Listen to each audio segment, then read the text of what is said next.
here. Save the dunes. Sauvons les dunes. Yeah, here we go. Here's the beach and people walking down there. Little stop here before we go to the theater. Nice and quiet and sunny. Not too many people down there. Yeah. You can become a citizen scientist. Snap a photo and share it. There you go. But yeah, here we go. Nice sand down there too. All right.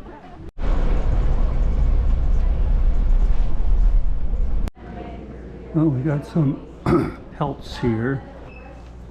This one might be steel. Looks like that one here might be this one here. Feels quite nice. This one's got to be, I presume, the moose or the caribou. I'm not sure, but it feels really nice here. Very nice and soft. Big antlers. Boy, those things are hard as anything here. And this one might be the beaver here, maybe. Maybe the beaver or the fox. I'm not sure, but it's very smooth here. Very, very nice here. Very feels really good. But there you go. There's all your pelts from the animals up in this area here. Okay. A bit of history about Choix. So, in order to describe Choix well, we have to go back to actually the end of the last ice age. So, at the end of the last ice age here, as the icebergs were melting, Choix actually began to come back out of the water. And we're actually still doing that today. As everything else is kind of sinking, we're coming back up because of a lesser pressure on the plates that we are sitting on.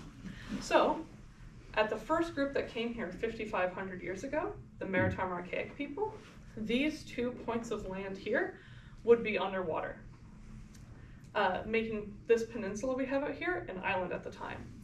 And based off the findings that we found with the Maritime Archaic's burial sites here, we believe that they believed in the concept of spirits walking the earth after death. And part of that, if you look at more modern indigenous cultures today, part of that belief is that while they can roam and walk the earth, they can't cross water, which means that this area here would have created a sacred land for these spirits to roam. Commercially tanned sealskin. I don't know how they do this nowadays. I really have no idea. But this is the sealskins that they would have tanned for all of their boots, mittens, structures, everything like that. So what they would have done is they would have strung it up on this kind of frame here, and over the course of a few days, as the meat was drying in the sun, they would be taking a tool just like this one and scraping the meat off over time. And once they were eventually happy with that, they would take this side here, and it would actually be covered in fur. Actually, there's actually a little patch of fur left on this one that I think is really fascinating. But what they would have done, as I told you, they were in Philip's garden here, they would have went over to this pond over here, put it fur side down, and over the course of 3 weeks, the bacteria in the pond would be getting between the dermis and the epidermis of the skin and loosening that connection between the skin and the fur. And they would eventually be able to just scrape it off, and it would fall off over time. We've actually confirmed this by taking samples of this pond and finding the fur remnants in the bottom. So there was one person sometime that was walking along and dropped it in the pond and didn't know anything, and then came back and said, "Oh, this works pretty exactly. good." I mean, everything back then kind of happened by accident. You ate a mushroom, somebody passed away, you were like, well, we're not eating that one anymore. Everything kind of happens on accident back then. And they wouldn't have known it was the bacteria either. They just would have been, well, that works. So over the course of the 3 weeks that this guy's deherring, they would have taken some form of bucket or anything that they could put something in and bring in the bark of different trees like spruce and fir, and more modern Newfoundlanders actually would use birch as well. and they would put salt water in it as well. And over the course of the 3 weeks that this was deherring, that bark was breaking down and tanning the water. And they would take this off of this thing here, and they would throw it in there, and over about 10 to 10 days or so, they would bring it back out, and it would look like this. And the reasons that they would have done that were a couple things. I mean, you've got to make do with what you got for one, and I mean, just look at the size difference of these. You can get a lot more out of this one. So, with this, they would have created boots, just like this one. Because sealskin has really good water resistant properties, or waterproof properties actually. And we can actually see like some of the stitching in here. It was double stitched and things like that to make it more, how do you say, waterproof. And yeah. If you guys want me to pass this around? Yeah, sure. Yeah. Now these are a bit dry just because they're a bit old, and they've been in this room for so long. It looks like this is all like folded up and Pleated. Yeah. pleated. Yeah. That's a lot of difficult work there on that. That's a lot more of a modern boot. Let's see here. No, a little bit bigger there for me there. You see it there? But yeah, that one's a little bit more modern than what they would have. Oh, this is some seal meat that I'm going to try here.